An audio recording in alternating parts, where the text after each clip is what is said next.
Biological classification class 11th। Hello my dear friends, आज हम करने जा रहे हैं क्लास 11th बायोलॉजी का चैप्टर नंबर 2 बायोलॉजिकल क्लासिफिकेशन। तो चलिए स्टार्ट करते हैं। आपने चैप्टर नंबर 1 में पढ़ा ही होगा कि हम आखिर क्लासिफिकेशन करते ही क्यों हैं। हमारी जो अर्थ है इसमें 1.7 to 1.8 मिलियन स्पीसीज़ हैं और हर एक स्पीसीज़ के बारे में पढ़ना बहुत ज़्यादा डिफ़िकल्ट हो जाता है। इसीलिए हम क्लासिफिकेशन के ज़रिए सभी स्पीसीज़ को पढ़ने की कोशिश करते हैं, इसलिए हमने क्लासिफिकेशन की है। तो चलिए चैप्टर 2 पर बढ़ते हैं। अभी हम चैप्टर 2 पढ़ रहे हैं तो चैप्टर 2 की ही बात करेंगे। System of classification. सबसे पहले एरिस्टोटल नाम के एक साइंटिस्ट ने क्लासिफिकेशन करी थी। उन्होंने प्लांट्स को ट्रीज़, हर्ब्स एंड श्रब्स में डिवाइड कर दिया था एंड एनिमल्स को रेड ब्लड के बेसिस पर डिवाइड कर दिया था, जिनके पास रेड ब्लड है और जिनके पास नहीं है। और ये क्लासिफिकेशन पूरी तरह से फेल हो चुकी थी। उसके बाद कैरोलस लिनियस, उन्होंने 1768 में 2 किंगडम ऑफ क्लासिफिकेशन दी थी, kingdom Plantae and kingdom animals. पर ये क्लासिफिकेशन भी पूरी तरह से सही नहीं थी, क्योंकि इसमें बैक्टीरिया को हम प्लांटे में रखेंगे, एनिमल्स में, मतलब इसमें unicellular, multicellular, prokaryotes, eukaryotes, photosynthetic, non photosynthetic, इन सब में डिफरेंशिएट नहीं किया गया था। इनका पता नहीं चल पा रहा था। हर चीज़ को तो हम प्लांट्स और एनिमल्स में डिवाइड नहीं कर सकते ना, इसलिए ये क्लासिफिकेशन भी पूरी तरह से सक्सेसफुल नहीं थी। उसके बाद 1969 में R.H. विट्टेकर नाम के एक साइंटिस्ट ने 5 किंगडम क्लासिफिकेशन दी, और वो 5 किंगडम्स थे Monera, protista, fungi, Plantae and animals. इस क्लासिफिकेशन में उन्होंने कुछ कैरेक्टर्स के बेस पर इन पांचों किंगडम्स को डिवाइड किया। For example cell type, Monera prokaryotic है, Protista Fungi, Plantae and Animalia eukaryotic हैं। सेल वॉल, मोनेरा की नॉन सेलुलोजिक है, प्रोटिस्टा में कुछ में प्रेजेंट होती है, फंजाई में विदाउट सेलुलोज है, प्लांटे में सेलुलोज की बनी होती है सेल वॉल, और एनिमेलिया किंगडम में सेल वॉल एब्सेंट होती है। न्यूक्लियर मेम्ब्रेन मोनेरा में एब्सेंट है, Protista, Fungi, Plantae and animals में प्रेजेंट है। बॉडी ऑर्गेनाइजेशन मोनेरा की और प्रोटिस्टा की सेलुलर है, फंजाई की टिश्यू है और मल्टीसेलुलर, प्लांटे की टिश्यू या ऑर्गन्स, और एनिमेलिया की ऑर्गन सिस्टम है। तो इन्हीं बेसिस पर R.H. विट्टेकर ने इन 5 किंगडम्स की क्लासिफिकेशन करी। यही उनका मेन क्राइटेरिया था। अब पढ़ते हैं किंगडम्स का first type, Monera. Kingdom Monera. Bacterias are the sole member of kingdom Monera. Sole member मतलब एकमात्र सदस्य, इकलौते मेंबर्स, मतलब बैक्टीरियाज किंगडम मोनेरा में सिर्फ और सिर्फ बैक्टीरियाज ही आते हैं। ऑलमोस्ट हर जगह बैक्टीरियाज प्रेजेंट है, जैसे कि थोड़ी सी सॉइल में भी हज़ारों बैक्टीरियाज मिल जाएंगे। बहुत सारे बैक्टीरियाज प्रेजेंट है एनवायरनमेंट में। बैक्टीरियाज जो हैं वो बहुत ज़्यादा गर्म जगह पर भी रहते हैं और बर्फ़ में भी मिलेंगे, डेज़र्ट में भी मिलेंगे यानी रेगिस्तान में भी मिलेंगे, और ओशियंस में भी मिलेंगे, समुद्र में भी मिलेंगे। ओके, बहुत सारे बैक्टीरियाज जो हैं पैरासाइट की तरह भी रहते हैं। बैक्टीरियाज को 4 ग्रुप में, मतलब 4 ग्रुप में डिवाइड किया गया है उनके शेप के बेस पर। मतलब बैक्टीरियाज जो स्फेरिकल शेप के हैं, कॉकस, जो रेड शेप के हैं, बैसिलस, जो कॉमा शेप है, वाइब्रियम, एंड स्पाइरल शेप, स्पाइरुलम। जैसे इन डायग्राम्स में भी आपको अलग अलग शेप्स दिखाई दे रही होंगी बैक्टीरियाज की। इन्हीं शेप्स के ऊपर बैक्टीरियाज को डिवाइड किया गया है 4 ग्रुप्स में। बैक्टीरियाज का स्ट्रक्चर बहुत ज़्यादा सिंपल होता है, बट वो बिहेवियर में कॉम्प्लेक्स होते हैं। कुछ बैक्टीरिया ऑटोट्रॉफिक होते हैं और कुछ बैक्टीरिया हेटेरोट्रॉफ्स। ऑटोट्रॉफ्स के भी 2 टाइप्स हैं, फोटोसिंथेटिक और कीमोसिंथेटिक। मतलब कुछ बैक्टीरिया फोटोसिंथेटिक होते हैं और कुछ bacteria chemosynthetic. Photo means light sunlight and chemo means chemicals. जो बैक्टीरिया सनलाइट की हेल्प से अपना खाना खुद बनाते हैं वो फोटोसिंथेटिक होते हैं, और जो केमिकल्स की हेल्प से अपना खाना खुद बनाते हैं वो कीमोसिंथेटिक होते हैं। तो कुछ बैक्टीरिया फोटोसिंथेटिक है, कुछ बैक्टीरिया कीमोसिंथेटिक ऑटोट्रॉफिक हैं, और कुछ बैक्टीरिया हेटरोट्रॉफ्स हैं। मोनेरा किंगडम यानी बैक्टीरियाज 2 टाइप्स में डिवाइड हैं, archaebacteria and eubacteria. Archaebacterias are special since they live in some of the most harsh habitats such as extreme salty areas, halophiles, hot springs। Archaebacteria जो हैं वो बहुत ज़्यादा special हैं क्योंकि वो बहुत ज़्यादा सॉल्टी एरियाज़ में रह सकते हैं, हेलोफाइल्स बहुत ज़्यादा गर्म एरियाज़ में रह सकते हैं, thermo acidophiles, and marshy areas में रहते हैं, मिथेनोजेंस। आर्कीबैक्टीरिया और दूसरे बैक्टीरियाज़ में डिफरेंस बस इतना है कि आर्कीबैक्टीरिया की जो सेल वॉल स्ट्रक्चर होता है वो थोड़ा अलग होता है, जिसकी वजह से वो बहुत ज़्यादा डिफ़िकल्ट सिचुएशन में भी, कंडीशन में भी सर्वाइव कर सकता है। मिथेनोजेंस गट में प्रेजेंट होते हैं और यही रिस्पॉन्सिबल होते हैं मीथेन यानी बायोगैस के प्रोडक्शन में, जो कि एनिमल के डंग से बनती है।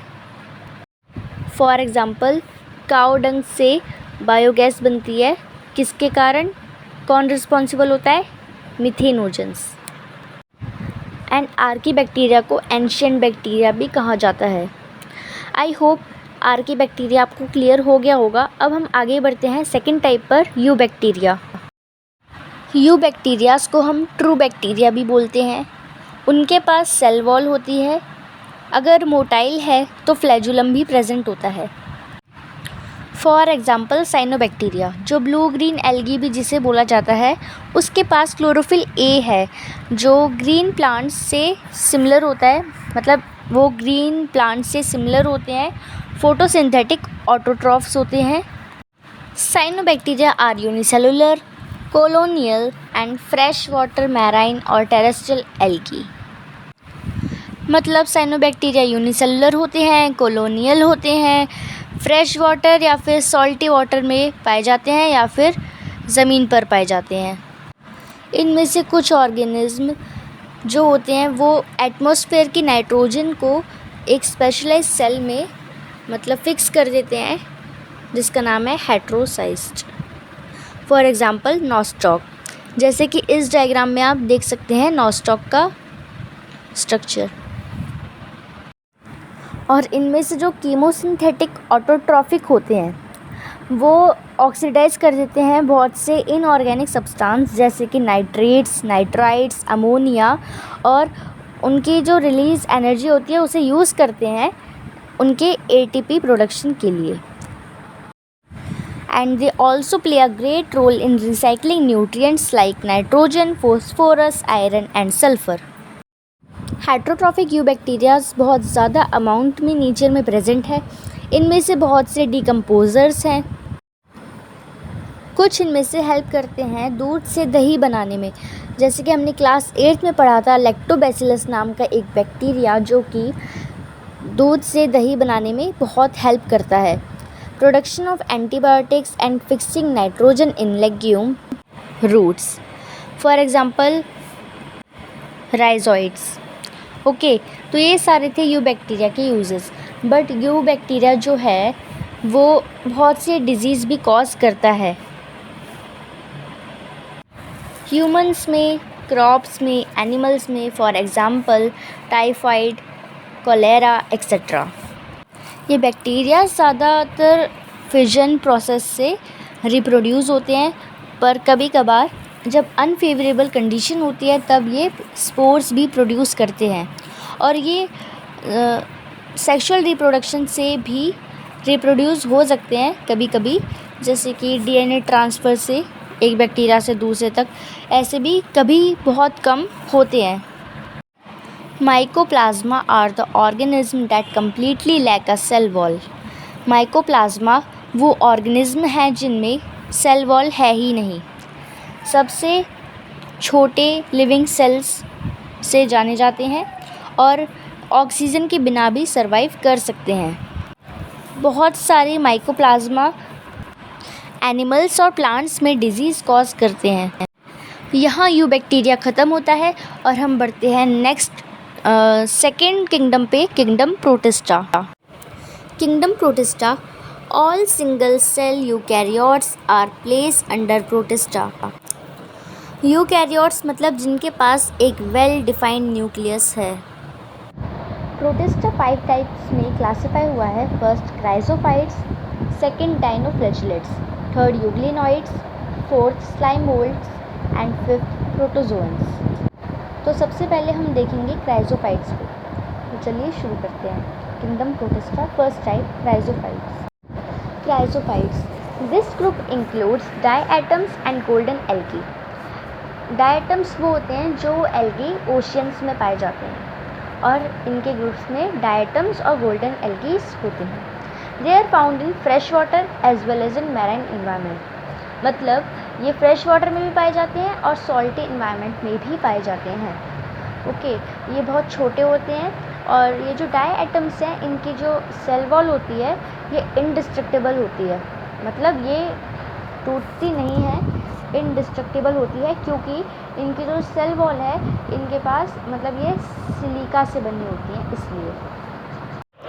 डायएटम्स जो होती हैं वो अपनी सेल वॉल इन्वायरमेंट में मतलब नेचुरल हैबिटेट में छोड़ देती हैं, जिसकी वजह से एक्यूमुलेशन होती है और वो डायएटोमशियस अर्थ उसे बोलते हैं। मतलब वो किरकिरी होने की वजह से वो जो सॉइल होती है वो मतलब पॉलिशिंग में, filtration of oils and syrups इन सब में यूज़ होती है। और जो डायएटम्स होते हैं वो इसके प्रोड्यूसर्स होते हैं। Second type dinoflagellates. Dinoflagellates, these organisms are mostly marine and photosynthetic। marine मतलब ओशियंस। ये ऑर्गेनिज्म मतलब ये डायनोफ्लैजेलेट्स जो हैं ये ज़्यादातर ओशियंस में रहती हैं और फोटोसिंथेटिक होती हैं। ये दिखने में yellow, green, blue, brown, red कैसी भी हो सकती हैं। इनका कलर इनके पिगमेंट्स में डिपेंड करता है कि इनके सेल में कौन से कलर का पिगमेंट है। बाकी कोई सी भी कलर की हो सकती हैं, चाहे yellow, green, brown, red. Okay, तो इनके पिगमेंट्स पर ये डिपेंड करती हैं। इनके पास 2 फ्लैजुला भी होते हैं, one lies longitudinally and other transversely in furrow between wall plates. Okay, और कभी कभी रेड डायनोफ्लैजेलेट्स जो होते हैं वो इतनी जल्दी, इतनी फास्ट मतलब रिप्रोड्यूस होते हैं, इतनी जल्दी ग्रो करते हैं, इतनी जल्दी स्प्रेड होते हैं कि वो सी को यानी ओशियन को भी दिखने में रेड बना देते हैं, रेड टाइप। और ऐसे टॉक्सिन रिलीज़ करते हैं जिसकी वजह से लार्ज क्वांटिटी में एक्वेटिक एनिमल्स किल हो जाते हैं, मर जाते हैं, for example fishes. Third euglenoids. Euglenoids जो होते हैं वो स्टैग्नेंट वाटर यानी ठहरे हुए पानी में, स्टैंडिंग वाटर में पाए जाते हैं। इनके पास सेल वॉल नहीं होती पर एक प्रोटीन की लेयर होती है जिसका नाम है पेलिकल, जो इनकी बॉडी को फ्लेक्सिबल बनाती है। इनके पास 2 फ्लैजुला है, एक शॉर्ट है और एक लॉन्ग है।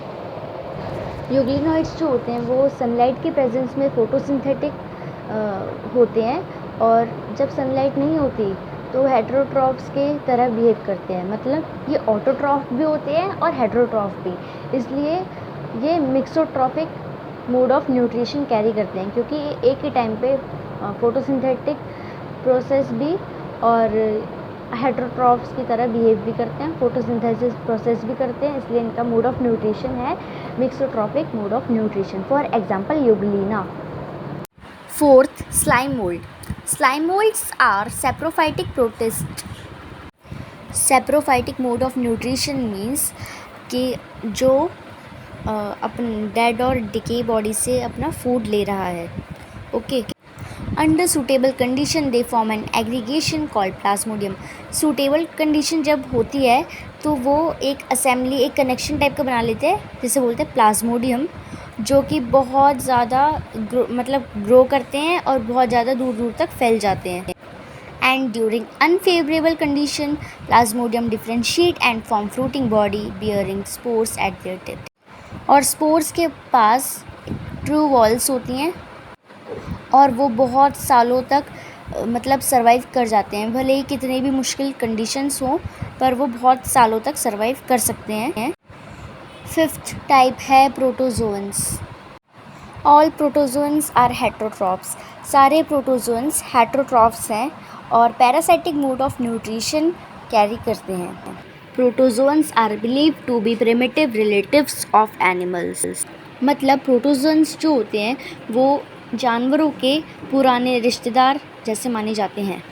There are 4 major groups of protozoans. First, amoeboid protozoans. Second, flagellated protozoans. Third, ciliated protozoans and fourth, sporozoans. तो फर्स्ट ग्रुप है अमीबॉइड प्रोटोजोअन्स। अमीबॉइड मतलब अमीबा।